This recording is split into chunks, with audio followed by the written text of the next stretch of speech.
दोस्तों जय श्री राम। सभी को प्यार भरा नमस्कार। सभी धनवान बने, सभी खुशहाल रहें।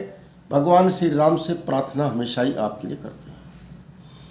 दोस्तों आज की हस्तरेखा ज्ञान विज्ञान में आपको अवगत कराया जाएगा उन रेखाओं के बारे में जो जीवन सहयोगी रेखाएं होती हैं, प्रभाव रेखाएं होती हैं और वे कितने प्रकार की होती हैं, क्या क्या उनके भेद होते हैं। वैसे तो यह हस्तरेखा ज्ञान विज्ञान बहुत ही अथाह सागर है, परंतु मैं जागरूक करने के लिए वीडियो बनाता हूं। दोस्तों सभी को जागरूक करने के लिए मेरा वीडियो बनाने का उद्देश्य है, क्योंकि मैं देख रहा हूं 201 रुपये से शुरू कर दी अपनी फीस। 201, 501, 1101, 2100, 5100, 51,000 तक फीस ले रहे हैं लोग बाग। जो 51,000 रुपये फीस ले रहा है उसके पास क्या कमी है? उसके पास कोई कमी नहीं है। 10 हज़ार की 2 लड़कियां रख ली, 10 हज़ार के 2 लड़के रख लिए और काम 20 मिनट का वीडियो बनाने का, और देने वाले दे ही रहे हैं पैसे। भरम जाले फंस रहे हैं। आपसे 51,000 रुपये लेकर क्या बताएगा? क्या बताएगा आपको? और क्या आपका कर लोगे? क्या उससे आपका सारा काम बढ़िया चल जाएगा, या आपका जीवन बच जाएगा, या आप अरबपति बन जाओगे? हल्का सा निशान बता देते हैं कि इस ट्रिंगल से आप करोड़पति बन जाओगे। ऐसा कौन सा निशान है मुझे बताओ, कहाँ है वो जो करोड़पति बन जाएगा इंसान? दोस्तों भ्रमजाल है। हो है वो जो राम रच राखा, क्यों करे तर्क बढ़ावे शाखा। होना तो वही है जो परमात्मा करेगा। हाँ, ज्ञान से, ध्यान से और दान से 3 अवस्थाएं होती हैं। ज्ञान, दान और ध्यान। ज्ञान का मतलब ये आपको बता दे ये आपके हाथ में ये अनिष्ट है, और आप ध्यान करें उस परमात्मा का, भगवान का, और दान करें तो कल्याण हो सकता है। मगर इसमें से कोई भी श्रेणी में आदमी कदम नहीं रखता। बस 51,000 दिए, उसने बता दिया, काम फिट हो गया। वो और भ्रम में फैलाएगा, फिर दोबारा 51,000 लेगा। उनको तो अपना ही नहीं पता 51,000 रुपये लेकर हमारा क्या फ्यूचर है। वो आपका क्या फ्यूचर बताएंगे? वो आपका क्या फ्यूचर बताएंगे? तो ये पर्दा उठाने के लिए मैं वीडियो बनाता हूँ दोस्तों, और बात करने का मन करता है आपसे इस वीडियो के माध्यम से। इसलिए इस पर्दे को हटाओ और आगे की वीडियो देखो। दोस्तों मुख्य रेखाएं जीवन रेखा, हृदय रेखा, मस्तिष्क रेखा और भाग्य रेखा को भी हम महत्वपूर्ण रेखा ही कह देते हैं, मुख्य रेखा ही कह देते हैं। प्रभाव रेखाएं क्या क्या आती हैं, उनका क्या उद्देश्य है, क्या उनकी रंग है, क्या उनकी रंगत है, सवाल यह आ जाता है। आओ चलते हैं सबसे पहले विषम रेखाएं। हमारे हाथों में विषम रेखाएं होती हैं जो अपने स्थान से चलती हैं, बीच में फूल जाती हैं, थोड़ी सी फूल जाती हैं, आगे चलती हैं, फूल जाती हैं। ये कोई 10 किलोमीटर लंबी नहीं होगी। ये छोटी छोटी रेखाएं होती हैं जो बड़ी गहनता से देखनी पड़ती हैं। जैसे ये हमारे हाथ में ये विषम रेखाएं का रूप है। ये इनको हम विषम रेखाएं बोलती हैं। अपने स्थान से चली, यहाँ फूल रही है, फिर मिल गई है, फिर फूल रही है। विषम रेखाएं अनेकों प्रकार से ये फैल जाती हैं, इनका अलग अलग महत्व बन जाता है। अब चलते हैं फटी रेखा। हमारे हाथ में फटी हुई रेखाएं भी होती हैं। अपने स्थान से चली और अपने पहले छोर पर या बीच के छोर पर कोई शाखा निकाल दी, ऊपर जाकर फिर में फट गई। ये क्या प्रभाव लेकर आती हैं? क्या इनका गुण बन जाता है, क्या इनका दोष होता है, क्या इनका महत्व होता है? विस्तार से जानकारी आगे बताई जाएगी। फटी रेखाएं,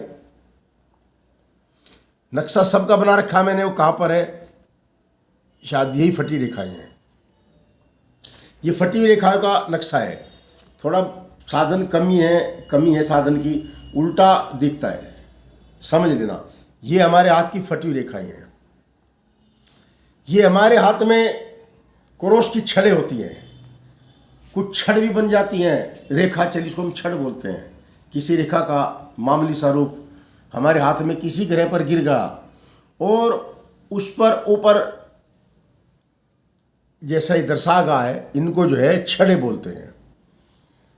क्रॉस की छड़े, इन पर एक निशान क्रॉस का इनके सिर पर होगा, हल्का सा। ये किस पर्वत पर है, किस ग्रह पर है, उनका वैसा ही प्रभाव बन जाता है। आगे चलते हैं। कटी फिटी रेखाएं, विभाजित रेखाएं, जिनको हम कटी पिटी रेखाओं को विभाजित रेखाएं भी कहते हैं। ये अपने स्थान से चलकर फिर कट गई, अपने स्थान से चलकर फिर कट गई, अपने स्थान से चलकर फिर कट गई। तो इन रेखाओं को हम फटी रेखाएं, विभाजित रेखाएं, फटी तो ऊपर बता दी, वो दूसरी फटती है, मन को विभाजित रेखाएं, चलने के बाद जो कट जाती है, चलने के बाद जो कट जाती है, इनको हम विभाजित रेखाएं बोलते हैं। इनका भी हाथ में नक्शा होगा, आपको दिख जाएगा, मैं उल्टा देख रहा हूं। तो फटी रेखाएं, कटी रेखाएं। अब आते हैं हम द्वीप रेखाएं पर। ये हमारे हाथ में द्वीप रेखाएं होती हैं। अपने उद्गम स्थान से चलकर जो द्वीप लेकर चली है, या मध्य में आकर द्वीप बना दिया है, या आखिर में आकर द्वीप बना दिया है, उनको हम द्वीप रेखाएं बोलते हैं। द्वीप के चिन्ह भी होते हैं और द्वीप रेखाएं भी होती हैं। द्वीप रेखाएं किसी भी ग्रह पर, किसी भी रेखा पर, किसी पर्वत पर शुद्ध नहीं मानी जाती। यह हानिकारक ही होती हैं। जिस रेखा पर आती हैं, जिस ग्रह पर आती हैं, जिस आयु में आती हैं, इसके बारे में बहुत बहुत बता चुका मैं। बड़ी खतरनाक रेखा है द्वीप रेखा, द्वीप का चिन्ह और द्वीप रेखाएं। यह मनुष्य के हाथ में सबसे घातक चिन्ह और रेखा है। शुरू में पड़ गई तो सारा जीवन काल रद्दी की टोकरी के बराबर होगा, बीच में पड़ गई तो आने वाला समय दूषित होगा,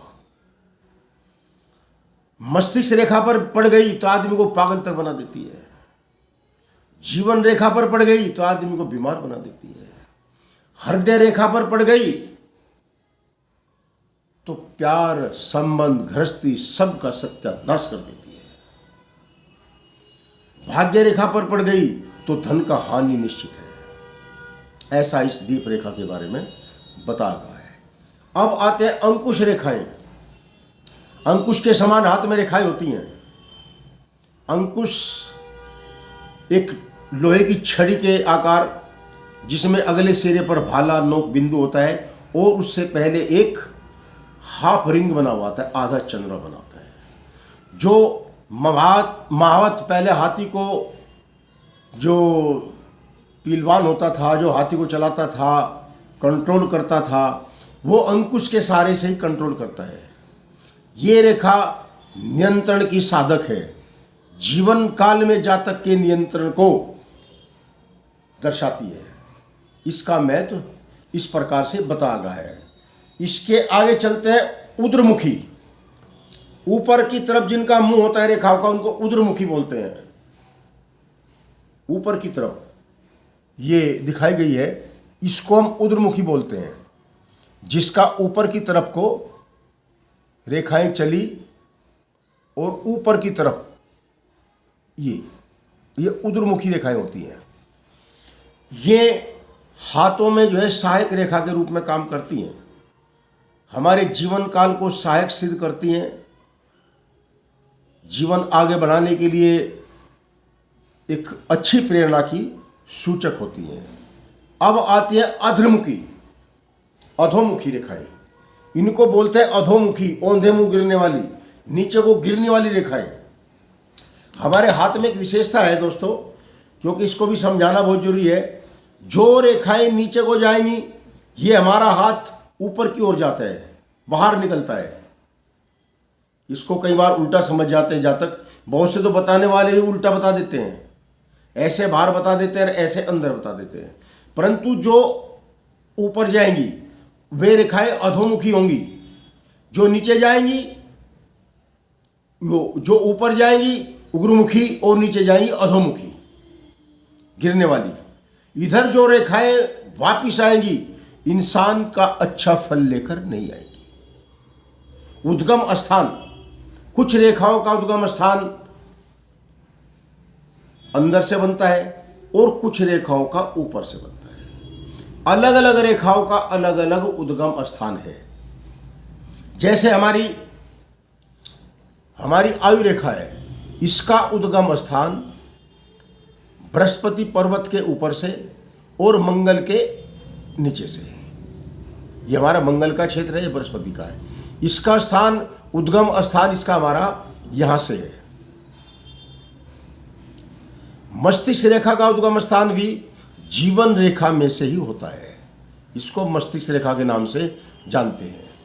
अब जो हमारी हृदय रेखा है, इसमें हमारे विद्वान व्यक्तियों की राय थोड़ी सी भिन्न भिन्न है। बहुत से इसका उद्गम स्थान बुध पर्वत के और चंद्र पर्वत के मध्य से, दोनों का जहाँ पर बुध का समापन होना, इधर चंद्र का समापन होना, इसका आधा इंच नीचे से और मंगल की तरफ चलता है। यह किस ग्रह पर खत्म होती है, इसके वैसे ही गुण और दोष बन जाते हैं। तो उद्गम स्थान हमारा किस रेखा का कहाँ से है? निश्चित रूप से ही हमारी जो भाग्य रेखा है उसका मणिबंध से उद्गम स्थान माना जाता है। बहुत से मानते हैं कि बाहर से है, पर ऐसा संभव नहीं है। ऐसा किसी एक दो विद्वान व्यक्ति नहीं बताया है, परंतु ज़्यादातर ये मणिबंध से चलती है। तो जो हमारी अधो रेखाएं होती हैं, अधो रेखाएं हमारी नुकसान का ही प्रतीक होती है। जिस रेखा से वापिस आएंगी उस रेखा के गुण को वापिस खींच लेती हैं, उनको हम अधोमुखी रेखाएं बोलते हैं। दोस्तों, बार बार एक प्रश्न आता है कि तकदीर बनानी भी अपने हाथ में होती है। सब कुछ परमात्मा के अधीन नहीं है। परमात्मा ने हमको भेज दिया संसार में, जाओ कुछ करो। यहां पर हम क्या कर्म करते हैं, कितनी मेहनत करते हैं, कितना ध्यान करते हैं उस परमात्मा का, कितना हम अपने गृहस्थी में मन लगाते हैं, कितना परिवार कल्याण में मन लगाते हैं, यह विषय अलग बन जाता है। मिटा दे अपनी हस्ती को अगर कुछ मर्तबा चाहे, दाना खाक में मिलकर गुले गुलजार होता है। मैं इस बार बार दोहे को रिपीट करता हूं, कारण कि इस दोहे के अंदर बहुत शक्ति है। शक्ति कैसी? मेहनत आप करोगे नहीं, किसी को हस्तरेखा दिखाओगे, किसी को जन्म पत्री दिखाओगे, किसी को घरे चाल दिखाओगे, होना क्या है? पहले अपनी मेहनत को रंग दो। कभी अनिष्ट नहीं होगा, कल्याणकारी काम करो, कुछ अनिष्ट नहीं होगा। काम राक्षस वाले और फायदा चाहते हो आप देवताओं वाला, तो कैसे संभव है? किसी का पैसा ले लिया, उसका देने का मन नहीं है, पैसा उसका हड़प कर गए, तो कल्याण कैसा होगा? तो तुमको बहुत तुमको इतने आपको वो नेगेटिव ऊर्जा देगा कि जिसका कोई हिसाब नहीं, और वो इकट्ठी हो जाती हैं। दो प्रकार की ऊर्जाएं होती हैं हमारे शरीर में। जब हम हाथ देखते हैं तो हमें दो प्रकार की ऊर्जाएं हमारे सामने आती हैं। एक होती है नेगेटिव, एक होती है पॉजिटिव।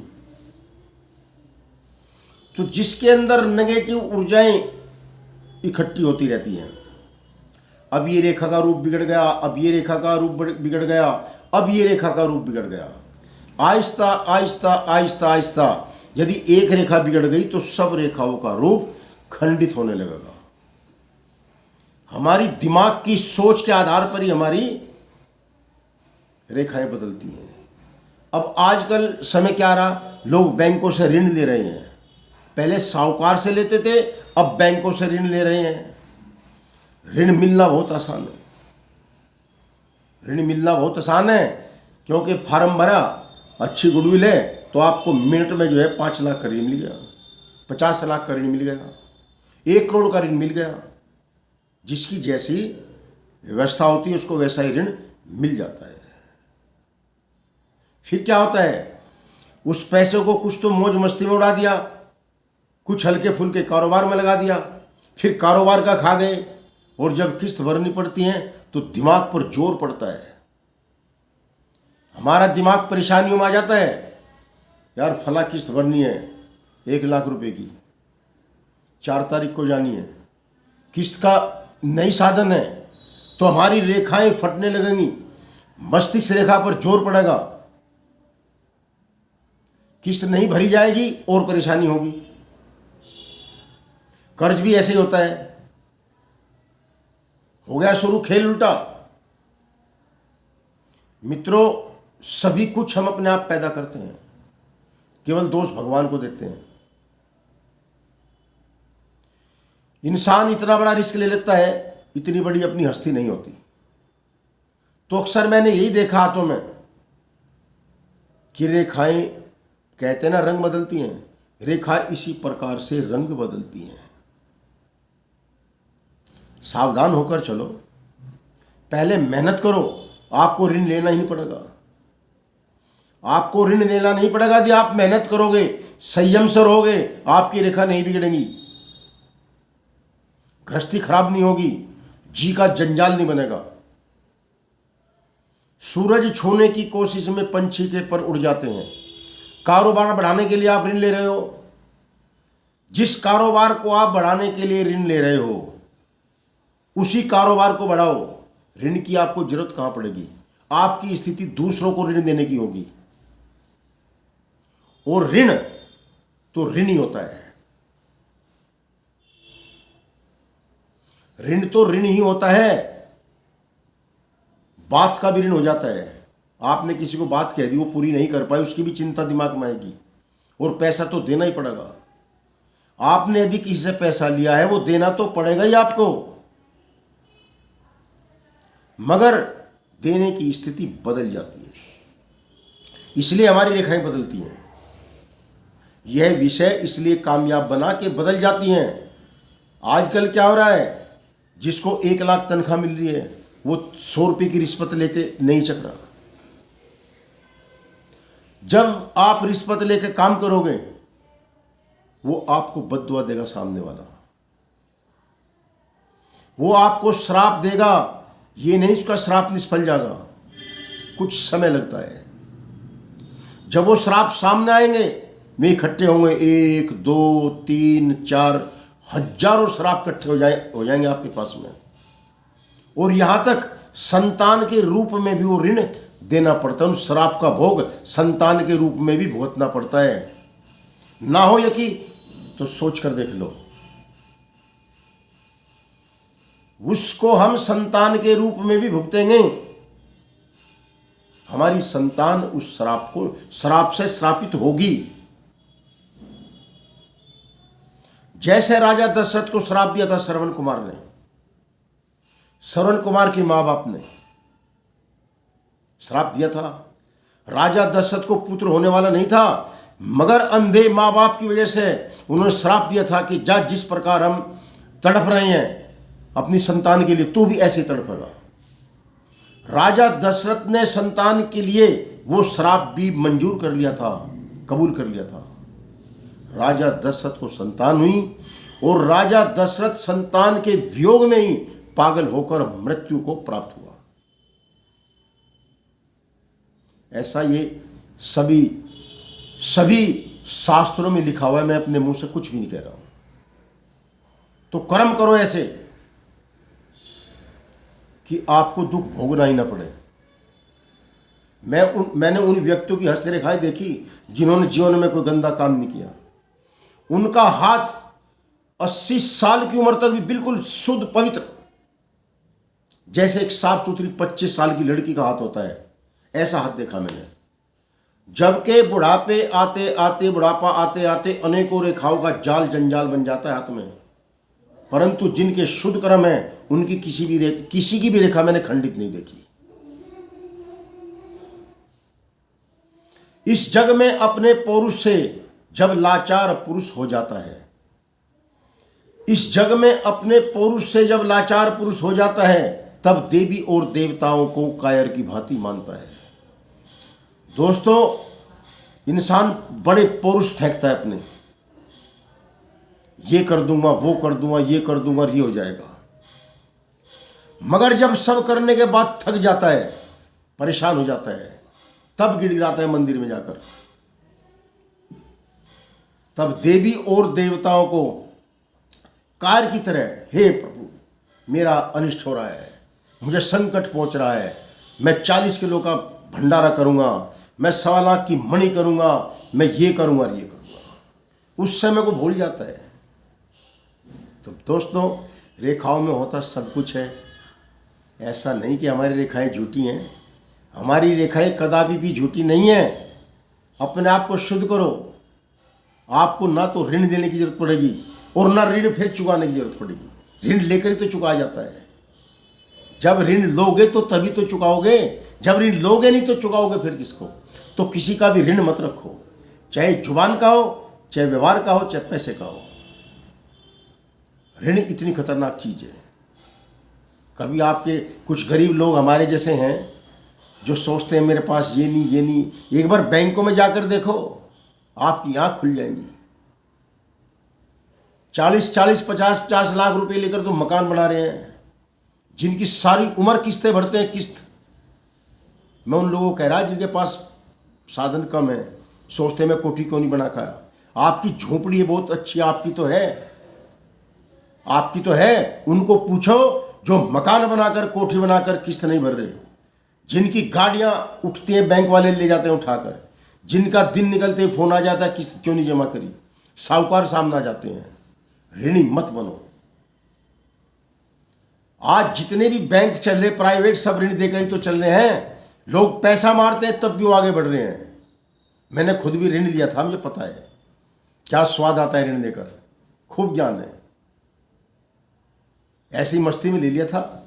तो इसलिए आपको मैं बार बार कह रहा हूं कि ऋण मत लो। ऋण लोगे तो हस्तरेखाएं चेंज हो जाएंगी, बदल जाएंगी आपकी। चाहे बात का हो, चाहे वैसे ही किसी से ऋण व्यवहार का हो, या फिर पैसे का हो। दोस्तों, बड़ा आनंद आता है आपसे मिलकर। फिर मैं आपको एक जागरूक करने के लिए दोबारा फिर बात कहता हूं, भ्रम जाल में मत पड़ो। कोई कुछ नहीं बताएगा। हमें तो लूट लिया है मिलके हुसन वालों ने। ये सब हुसन वाले ही तो हैं। बढ़िया कैमरे ले आए, झूठे माइक बज रहे सबके। ये सब दिखावा मैं भी करता हूँ, जरा वरा सा गाना गाता हूँ, सब झूठे माइक हैं। फुअर सीन पर मजा आ रहा है। हम जो काम की बात बता रहे हैं, हमारे सामने रामायण रखी है इतनी बड़ी, ये देखो। इसको पढ़ते हैं, नहीं लेकर आए अभी, क्योंकि पुरानी रामायण में पढ़ता नहीं, पुरानी मैं दे देता हूँ मंदिर में कहीं भी। तो दोस्तों, फिर कह रहा हूँ मैं, भरम जाल में मत पड़ो, भगवान का भजन करो, अच्छा भोजन करो, ऋण से बचो, चाहे ऋण जवान का है और चाहे ऋण बैंक का है। रूखी रोटी में आनंद आएगा, मगर कर्जदार बनकर आनंद नहीं आएगा। ठीक है, बड़ी लंबी वीडियो बन गई। नमस्कार, जय श्री राम। मेरा चैनल सुरेश वर्मा 6336। दोस्तों, लाइक करें और सब्सक्राइब भी करें, हौसला बढ़ाएं। आपके लिए अच्छी अच्छी वीडियो में लेकर आता रहूँगा। मेरी कोई फीस नहीं है, मेरा कोई चार्ज नहीं है। जिस किसी कोई समस्या है, कमेंट बॉक्स में पूछ भी सकते हो, हाथों का फोटो भेज सकते हो। मैं आपके लिए सदैव तैयार हूँ। जय श्री राम।